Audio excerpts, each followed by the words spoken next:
announced numbers that were, mind-boggling numbers. It's a great poll right there. That's the ultimate poll. How are the retailers doing, and how are certain companies doing? So we're doing very well, and I think that we're going to make a deal with China, and I think eventually we're going to make a deal with Iran too. But why are you optimistic they'll change their behavior? It's not a question of behavior. I think they want to make a deal, and I think they should make a deal, and I think if they don't make a deal, it's going to be very bad for China. And I very much appreciate the fact that they came out last night, very late last night, and they said, they want to make a deal. They want it to be under calm circumstances. It was a little different kind of a statement. I thought it was a beautiful statement. I thought it indicated a lot. Go ahead. Thank you, Mr. President. Here we go. I actually have a question for you on next year's G7 summit, but can I just clarify something you said? You mentioned earlier today. One question. Go ahead. Let me do the clarification and then I'll get to the question. No. You talked about One calls question. with China and a breaking news alert. I'm trying to understand what specifically you heard from China. And on next year's G7, you alluded today, dropped several hints about Miami, about Doral, and hosting next year's G7 at your property. What reassurances, if any, can you give the American people that you are not looking to profit off the presidency? Well, I'll tell you what, I've spent, and I think I will, in a combination of loss and opportunity. Probably it'll cost me anywhere from $3 to $5 billion to be president. And the only thing I care about is this country. Couldn't care less. Otherwise, I wouldn't have done it. People have asked me, what do you think it costs? And between opportunity, not doing things, I used to get a lot of money to make speeches. Now I give speeches all the time. You know what I get? Zippo, and that's good. And I did a lot of great jobs and great deals that I don't do anymore, and I don't want to do them because the deals I'm making are great deals for the country, and that's to me much more important. Doral happens to be within Miami. It's a city. It's a wonderful place. It's a very, very successful area of Florida. It's very importantly only 5 minutes from the airport. The airport's right next door. It's a big international airport, one of the biggest in the world. Everybody that's coming, all of these people with all of their big entourages come. It's set up so, and by the way, my people looked at 12 sites, all good, but some were 2 hours from an airport, some were 4 hours from, they were so far away. Some didn't allow this or they didn't allow that. With Doral, we have a series of magnificent buildings. We call them bungalows. They each hold from 50 to 70 very luxurious rooms with magnificent views. We have incredible conference rooms, incredible restaurants. It's like such a natural. We wouldn't even have to do the work that they did here, and they've done a beautiful job. They've really done a beautiful job. And what we have also is Miami. And we have many hundreds of acres, so that in terms of parking, in terms of all of the things that you need, the ballrooms are among the biggest in Florida and the best. It's brand new, and they want that. My people wanted it. From my standpoint, I'm not going to make any money. In my opinion, I'm not going to make any money. I don't want to make money. I don't care about making money. If I want to make money, I wouldn't worry about $3 billion to $5 billion, because that's what, at some point I'm going to detail that, and we'll show. But I think it's just a great place to be. I think having it in Miami is fantastic, really fantastic. Having it at that particular place because of the way it's set up. Each country can have their own villa or their own bungalow. And the bungalows, when I say, they have a lot of units in them. So I think it just works out well. And when my people came back, they took tours. They went to different places. I won't mention places, but you'll have a list because they're going to give a presentation on it fairly soon. They went to places all over the country. And they came back and they said, this is where we'd like to be. Now, we had military people doing it. We had Secret Service people doing it. We had people that really understand what it's about. It's not about me. It's about getting the right location. I think it's very important. Jonathan? About the ethics, like you're trying to boost your own brand. Not at all. Go ahead, Jonathan. Thank you, Mr. President. President Macron said he'd like to see talks between you and President Rouhani within weeks. Does that sound realistic to you? Could you see yourself in talks with the Iranians within weeks? Well, it does. I don't know the gentleman. I think I know him a little bit just by watching over the last number of years what's happened. Tell you one thing, he's a great negotiator. But I think he's going to want to meet. I think Iran wants to get their situation straightened out. Now, is that based on fact or based on gut? That's based on gut. But they want to get their situation straightened out, Jonathan. And they're really hurting badly. Their inflation, as you know, because I saw you reporting on it, their inflation is through the roof. Their economy is tanked entirely. The sanctions are absolutely hurting them horribly. I don't want to see that. I don't want to see that. They're great people. I don't want to see that. But we can't let them have a nuclear weapon. Can't let it happen. So I think that there's a really good chance that we would meet. Jeff, please. Thank you, Mr. President. Another follow-up from what the President of France said. He said that there might be a need for compensation to Iran. Would you, given all of the criticism you've made of the JCPOA and the money that they got, be open to giving Iran compensation if it met some of the criteria that you laid out? What he's talking in terms of compensation is they are out of money. And they may need a short-term letter of credit or loan. No, we're not paying. We don't pay. But they may need some money to get them over a very rough patch. And if they do need money, certainly, and it would be secured by oil, which to me is great security. And they have a lot of oil, but it's secured by oil. So we're really talking about a letter of credit type facility. From the U.S. or from it would be from numerous countries. In numerous countries. And it comes back. It would expire. It would be paid back immediately. And very quickly. Yes, go ahead, please. Go ahead. Yes. Thank you very much, Mr. President. Now it's Aoyama with the Asahi Shimbun, a Japanese newspaper. Good. Just left. Now the Your Prime Minister, Abe. Good man. Great man. Okay, and now the U.S. and Japan have an agreement in principle, which you said is a tremendous trade deal for the United States. So and for Japan, I would say. So are you still considering imposing Section 232 tariffs on Japan's auto exports to the United States on national security grounds? Not at this moment, no. Not at this moment. Well, it's one of the reasons we made the deal, but no, not at this moment. It's something I could do at a later date if I wanted to, but we're not looking at that. We just want to be treated fairly. You know, Japan has had a tremendous trade surplus with the United States for many, many years, long before I came here. And I'll tell you something, we're transforming our country. We're taking these horrible, one-sided, foolish, very dumb, stupid, if you'd like to use that word, because it's so descriptive. We're taking these trade deals that are so bad, and we're making good, solid deals out of them. And that's transforming our country. That will be transformative and very exciting, I think, for our country. Very, very exciting. Please, go ahead. Go ahead. Thank you, Mr. President. Well, I didn't actually say you. I said the woman behind you. So why don't we do her first? You've been asking a lot of questions all day long. Thanks, Mr. President. Yamiche Shelsener. Can't say I don't give you access, right? Go ahead. Thanks, Mr. President. Yamiche Shelsener with PBS NewsHour. Yes. Why do you think it's appropriate to invite Russia to the G7, given that they've meddled in the 2016 election? And are you worried that if Russia does come to the G7, that it might hurt you politically because it's only going to be a couple months before the 2020 election? I don't care politically. I really don't. A lot of people don't understand this. I ran one election and I won. Happened to be for president. I don't care politically. I'm going to run another election. I think I'm winning based on polls that we see. Whether I win or not, I have to do the right thing. So I don't do things for political reasons. Is it good? Probably not. Maybe it is. I mean, a lot of people are smart. A lot of people say having Russia, which is a power, having them inside the room is better than having them outside the room. By the way, there were numerous people during the G7 that felt that way. And we didn't take a vote or anything, but we did discuss it. My inclination is to say, yes, they should be in. They were... Really, it was a President Obama. I'm not blaming him, but a lot of bad things happened with President Putin and President Obama. One of the things that happened was, as you know, what happened with a very big area, a very, very big and important area in the Middle East where the red line was drawn, and then President Obama decided that he was not going to do anything about it. You can't draw red lines in the sand. You just can't do it.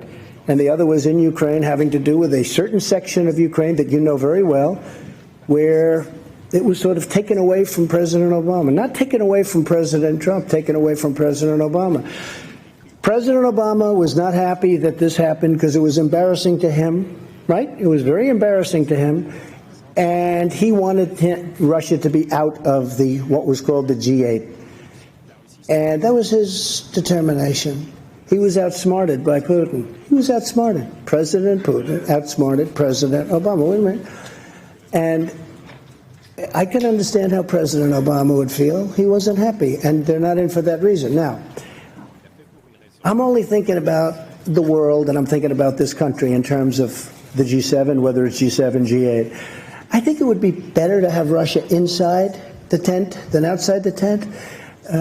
Do we live either way? Yes, we live either way. Is it politically popular for me to say that? Possibly not. I think a lot of people would agree with me, frankly, but possibly not.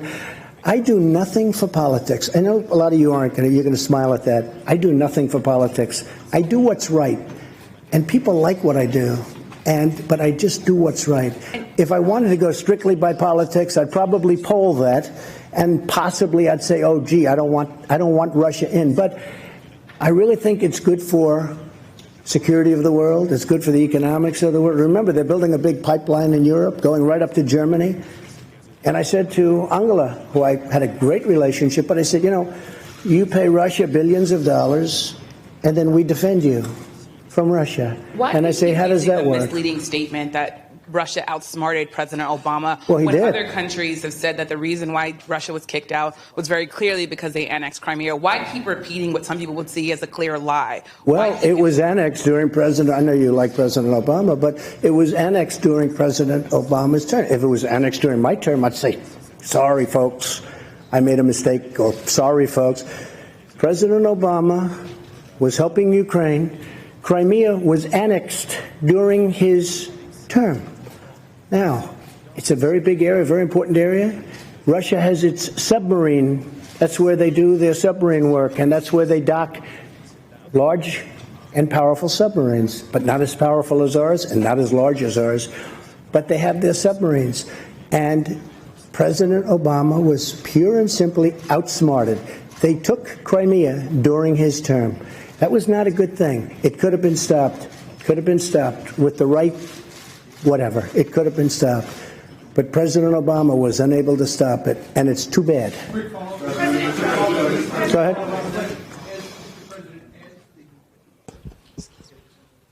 As the G7 host next year, you were allowed to invite other countries to come, guest countries, even though they're not necessarily part of the overall group. Would you consider inviting Vladimir Putin under those circumstances? I don't know that he'd accept. Those are tough circumstances. He was a part of G8, and all of a sudden, he's not out or he's not in. So I think, John, actually, that's a pretty tough thing for him. You know, he's a proud person. Would I invite him? I would certainly invite him. Whether or not he could come psychologically, I think that's a tough thing for him to do. You have a G8, now it's a G7, and you invite the person that was thrown out really by President Obama, and really because he got outsmarted. President Obama, pure and simple. And don't forget, it was not just Crimea. It was the red line in the sand. And Obama said, never violate the red line in the sand. And then they went ahead and they killed many children with gas. It was terrible. And he did nothing about it. I did, but I was there years later. I did something about it, but I was there late. Go ahead. Thank you, sir. Can you help us understand the timeline on the China calls? Were you referring to the statement by the Vice President? Well, we've had many calls. Secretary Mnuchin is here, and you've had many calls over the last 24 hours, but certainly over the last 48 hours. We've had many calls, not just one. This isn't one. And these are high-level calls. They want to make a deal. And by the way, I think a deal's going to be made, but they want to make a deal. So the Chinese are saying that there weren't any particular. The Chinese are not saying that. Excuse me, let me explain something. The vice chairman of China, do you get higher than that other than President Xi? The vice president, the vice chairman, it's like the vice president, the vice chairman made the statement that he wants to make a deal, that he wants to see a calm atmosphere. He wants it all to happen. That says it there. I don't have to talk about, you folks were reporting before, well, we can't find any phone call. He released a statement. I didn't release it. He released a statement. But there were phone calls, sir, Mr. President. There were phone calls. Numerous calls.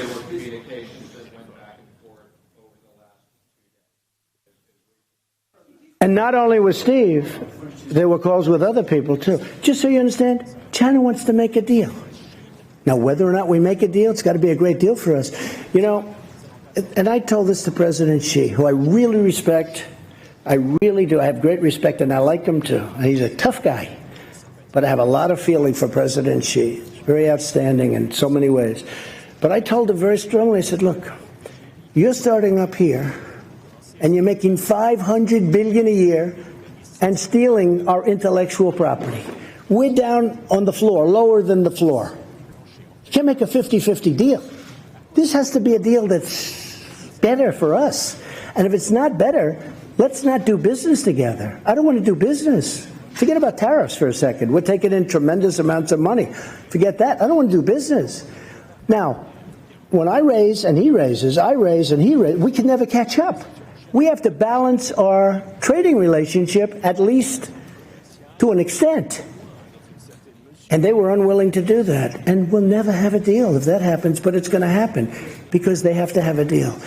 And as far as phone calls are concerned, Secretary of the Treasury and other people have been receiving many calls, not receiving, back and forth, many calls. China wants to make a deal, and if we can, we will make a deal. We'll see. Go ahead. Mr. President, if I could ask you a little bit about your China strategy. Yeah. President Macron talked a little bit about instability and the worry in the markets and around the globe about instability. One of the things that comes from, as you talked about... You're talking about global economic instability? Right. I don't consider it instability, but that's... What comes from is the back and forth and the changing statements from yourself, so that... Sorry, it's the way I negotiate. So my question is that a strategy? Is it a strategy to call President Xi an enemy one day and then say that relations are very good the next day, and then, you know, I mean, it's gone back... It's the way I negotiate. It's done very well for me over the years, and it's doing even better for the country. Could you talk a little bit about and I do think that, look, here's the story. I have people say, oh, just make a deal, make a deal. They don't have the guts and they don't have the wisdom to know that you can't continue to go on where a country is taking 500 billion, not million, 500 billion with a B, out every single year. $500 billion. You just can't do that. Somebody had to do this. This should have been done by President Obama. It should have been done, and Biden, Sleepy Joe. It should have been done by other people. It should have been done by Bush. It should have been done by Clinton. Double Bush. It should have been done. I'm doing it. Let me tell you something else. North Korea should have been done a long time ago. I'm doing it. I'm doing a lot of things that I shouldn't have to be doing. Please. Go ahead, please.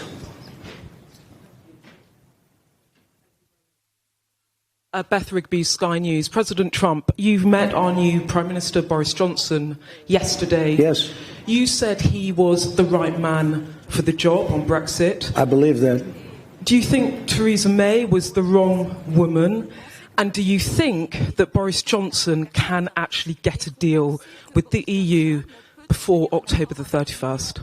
Well, Theresa was unable to do the deal. I gave her my ideas as to doing the deal very early on, and you possibly know what they are, but I would have done that. She chose to do it her way, and that didn't work out so well. I think she's a very, very good person and a good woman, and I really believe that Boris Johnson will be a great prime minister. You know, we like each other, and we had a great 2.5 days. I've been waiting for him to be prime minister for about 6 years. I told him, what took you so long? I think he's going to be a great prime minister, and especially after spending a lot of intense time with him over the last couple of days. He's really he's very smart, he's very strong, and he's very enthusiastic. And you know what else? He loves your country. He really loves your country. That came out maybe more than anything else. Yeah, please. Vicky Young, BBC News. President Trump, Boris Johnson is very keen on a trade deal with the USA. You sound keen on it too. Some of his critics, though, are worried that you're going to do over the UK in that deal to protect American I love the UK. I own great property in the UK. I love the UK. I have no idea how my property is doing because I don't care.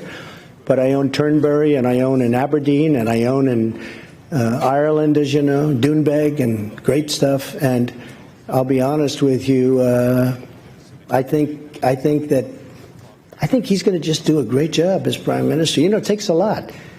It's so many different elements to being a great prime minister. And you needed him. I just think his time is right. This is the right time for Boris.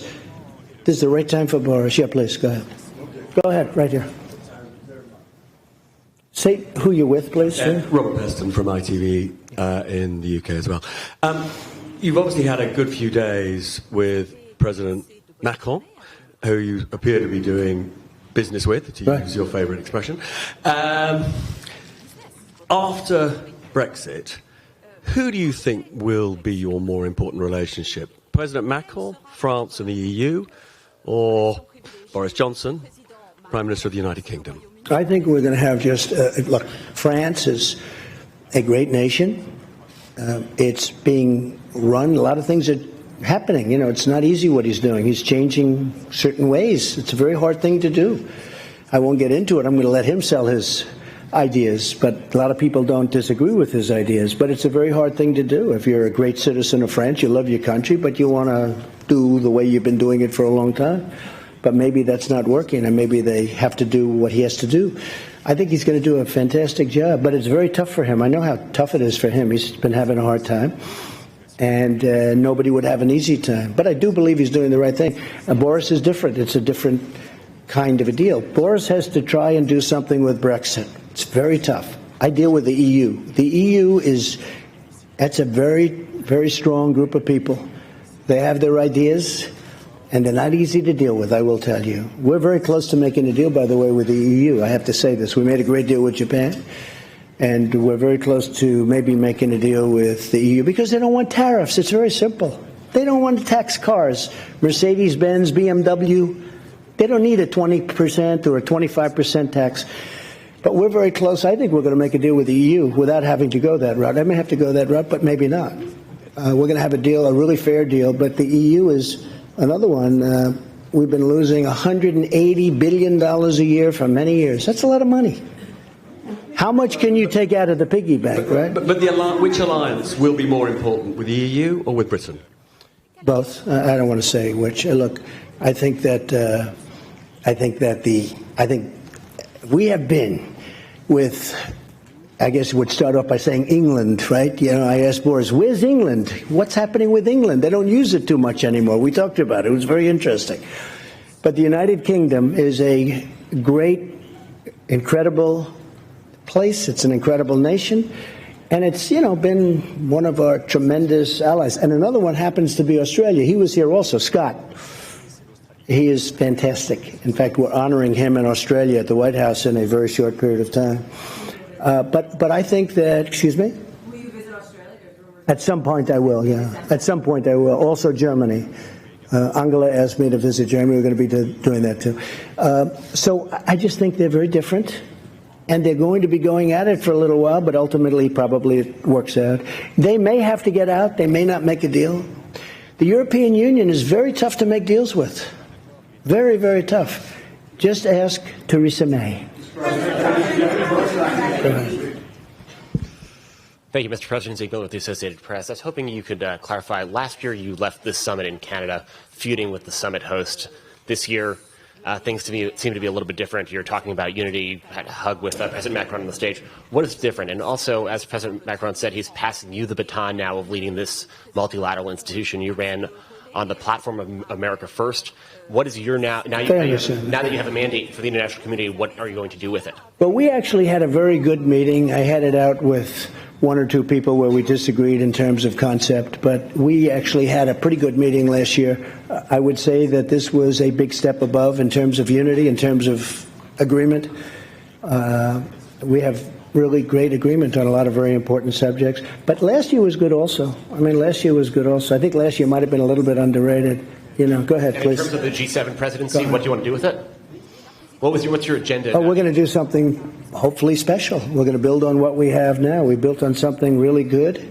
We're going to be going in with some great unity. We really did. If there was any word for this particular meeting of 7 very important countries, it was unity. I think most important of all, we got along great.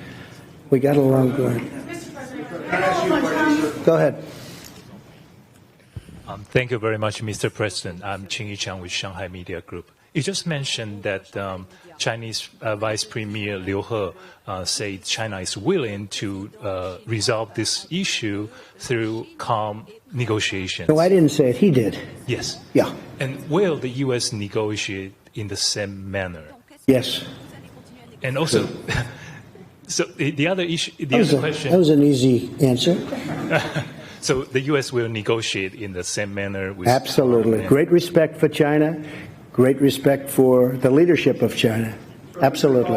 And also the other question is that you say you definitely will invite Putin to join next year's summit. I haven't said that, but I think that having President Putin in what was the G8, he was a member of the G8, and I heard he was a good member of the G8. Having him in, I think, is more of an advantage. I think it's a positive for the world. I think it's a positive for Russia. I think it's a big positive for Russia. And it's something the group is discussing. They are discussing it. But just a few hours ago. People feel very much like me, many people. What? But just a few hours ago, Russian foreign minister saying that it's not their foreign policy pursuit to return G8. What's your reaction? Well, you know, we'll see. I know one thing. If they were invited back, I think they'd be there. If they weren't, that's okay too. I just think they'd be better inside than outside. I mean, as I said before, I really do. I think they'd be an asset. I think it would be a good thing. You know, some of the things, we were going in the room, and yesterday in particular, we were discussing 4 or 5 matters, and Russia was literally involved in all of those 4 or 5 matters. And a few of the people looked up and said, you know, why aren't they here talking to us about it? What are we going to do now? Go home? Take it easy for a day? Although I'm not doing that. I don't take it easy.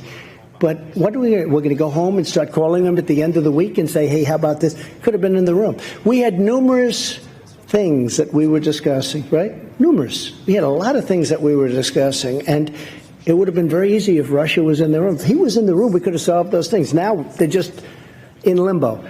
But I have to say, with all of that, very little in limbo. But somebody will speak to him about some things, and frankly, they're not very complicated. But it would be easier if they were in the room. Thank you so much. Josh, go ahead. Josh. Mr. President, there was a significant talk at the summit about climate change. I know in the past you've harbored some skepticism of science and climate change. What do you think the world should be doing about climate change, and do you still harbor that skepticism? I feel that the United States has tremendous wealth. The wealth is under its feet. I've made that wealth come alive. We will soon be exporting. In fact, we're actually doing it now, exporting. But we are now the #1 energy producer in the world, and soon it will be by far, with a couple of pipelines that have not been able to get approved for many, many years. It'll have a huge impact. I was able to get ANWR in Alaska. It could be the largest site in the world for oil and gas. I was able to get ANWR approved. Ronald Reagan wasn't able to do it. Nobody was able to do it. They've been trying to do it since before Ronald Reagan. I got it approved. We're the #1 energy producer in the world. Soon it will be by far the #1. It's tremendous wealth, and LNG is being sought after all over Europe and all over the world, and we have more of it than anybody else. And I'm not going to lose that wealth. I'm not going to lose it on dreams, on windmills, which, frankly, aren't working too well. I'm not going to lose it. So, Josh, in a nutshell, I want the cleanest water on earth. I want the cleanest air on earth. And that's what we're doing. And I'm an environmentalist. A lot of people don't understand that. I have done more environmental impact statements probably than anybody that's, I guess I can say definitely, because I've done many, many, many of them. More than anybody that's ever been president or vice president or anything even close to president. And I think I know more about the environment than most people. I want clean air. I want clean water. I want a wealthy country. I want a spectacular country with jobs, with pensions, with so many things. And that's what we're getting. So I want to be very careful. At the same time, you weren't called. At the same time, it's very important to me, we have to maintain this incredible place that we've all built. We've become a much richer, country. And that's a good thing, not a bad thing, because that great wealth allows us to take care of people. We can take care of people that we couldn't have taken care of in the past because of the great wealth. We can't let that wealth be taken away. Clean air, clean water. Thank you very much, everybody. I appreciate it. Thank you. Thank you very much.